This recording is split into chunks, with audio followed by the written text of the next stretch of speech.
뉴욕시 소비자보호국이 최근 들어 세탁업소들을 대상으로 무차별 단속을 펼치고 있는 가운데 지난 4월 한 달간 70여 건의 적발 사례 중 40여 건 정도가 한인업소의 사례로 알려졌습니다. 주 적발 내용으로는 환불 규정과 세탁, 수선요금표의 부착 규정 위반이며 세탁물의 무게를 재는 저울에 인스펙션 스티커를 붙이지 않았다가 티켓을 받은 경우도 있습니다. 벌금은 위반 사항에 따라 다르지만 최소 $250며 뉴욕시 소비자보호국은 전례 없이 단속 횟수를 크게 늘리고 티켓도 경고 없이 곧바로 발부해 업주들이 크게 긴장하고 있습니다.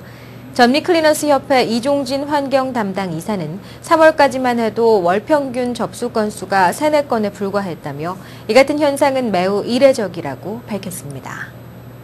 연방정부가 학비 융자금을 제대로 갚지 않는 학생들에 대한 강력한 조치를 취하기로 결정했습니다.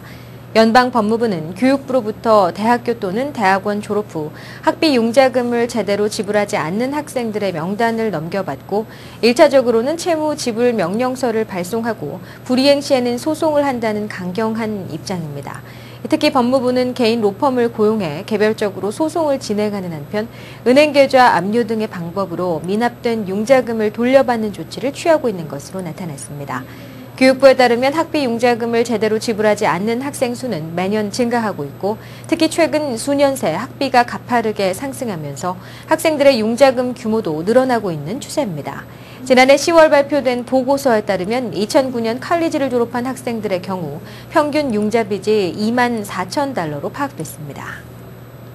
한인을 비롯한 이민자들이 푸드스탬프 혜택을 받아도 영주권이나 시민권 등 이민 신분을 취득하는데 아무 지장이 없는 것으로 확인됐습니다. 연방이민귀화국은 4일 푸드스탬프를 받으면 영주권 및 시민권 신청에서 불이익을 당할 수 있다는 잘못된 인식이 퍼져 있으나 이는 전혀 사실과 다르다는 공식 입장을 밝혔습니다.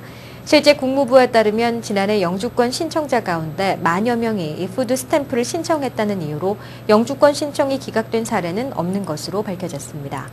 푸드스탬프를 비롯한 메디케이드, 차일드케어와 서비스 등 건강보험, 학교급식, 공공주택 지원과 직업훈련 및 교통배급권 프로그램은 이민신분에 전혀 영향을 미치지 않는 반면 저소득층 생계보조금과 저소득층 임시생활보조금, 캐피와 주정부 일반 보조금 등은 공공부담으로 현금 지원 수혜 혜택으로 간주돼 입국 및 이민 신청 시 거부 또는 추방되는 불이익을 받게 됩니다.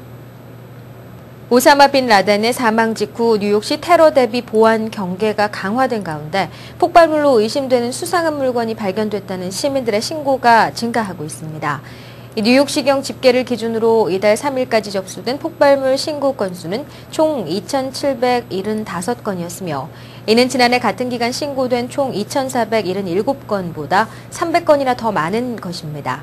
이것은 빈 라덴 사망 보도 후 하루가 지난 2일 하루 동안 총 접수 건수가 평균 3배가 많은 62건에 달했습니다. 경찰 조사 결과 62건이 모두 폭발물이 아닌 것으로 밝혀졌으나 뉴욕시경은 빈 라덴 사망이 초래할 보복성 테러에 대한 뉴요커들의 불안이 반영된 것으로 보인다고 분석했습니다. 이에 레이몬드 켈리 시경국장은 시민들의 테러 경계심이 커져 허위 신고가 한층 증가할 것으로 예상된다며 혹여 폭발물이 아닌 것으로 판명될지라도 수상한 물건을 발견한 시민들은 꼭 신고해달라고 당부했습니다. 실제로 지난해 타임스퀘어에서 수상한 연기를 내뿜는 차량이 한 시민이 신고해 경찰이 조사한 결과 폭발물을 장착한 차량으로 밝혀져 자칫 대형 참사로 이어질 뻔한 것을 막은 사례가 있었습니다. 10대 한인 남성이 맨하탄 한인타운 인근 고층 아파트에서 떨어져 숨진 채 발견됐습니다. 뉴욕시경은 4일 오후 2시 30분 한인 남성 김모 씨가 맨하탄 6th 선상 990 아파트 25층 옥상에서 떨어져 사망했다고 밝혔습니다. 경찰과 목격자 등에 따르면 김 씨는 이날 사망 당시 36과 웨스트 6th 선상에 주차돼 있던 QM 1번 시내버스 천정으로 떨어진 뒤 튕겨져 나가면서 현장에서 즉사했다고 보도했습니다. 경찰은 전날 3일에도 같은 장소에서 자살을 시도하다 신고로 출동한 경찰에 연행돼 병원에서 진료를 받은 사실을 밝히고 일단 스스로 목숨을 끊었을 가능성에 무게를 두고 수사를 벌이고 있습니다. 경찰은 현재 목격자들을 중심으로 김 씨의 정확한 사망 원인을 위해 정밀 조사 중입니다. 한국인 메이저리거 추신수가 음주운전 혐의로 체포되는 동영상이 공개됐습니다. 미국 폭스뉴스는 5일 오하이오주 셰필드 레이크 경찰이 언론에 배포한 동영상을 편집해 체포 현장과 사건 경위를 보도했습니다. 영상에 기록된 현지 시간은 2일 새벽 2시 27분부터 2시 40분까지였습니다. 추신수가 모는 2007년형 흰색 캐딜락 스포츠 유틸리티 차량은 비틀거리면서 중앙선과 갓길을 침범했습니다. 추신수는 경찰차에 실려 경찰서로 이송되면서 자신의 야구 인생이 위태로워질 수 있다는 취지의 말을 했다고 폭스뉴스는 보도했습니다. 추신수는 현지의 법정 기준치인 혈중 알코올 농도 0.08%를 2배 이상 넘는 0.201%의 만취 상태로 운전한 혐의로 입건됐습니다. 오사마 빈 라덴이 미군의 기습 공격으로 숨지는 과정에서 알카에다 2인자인 아이만 알 자와히리의 배신 행위가 있었다고 사우디아라비아 일간 알 와탄이 5일 보도했습니다.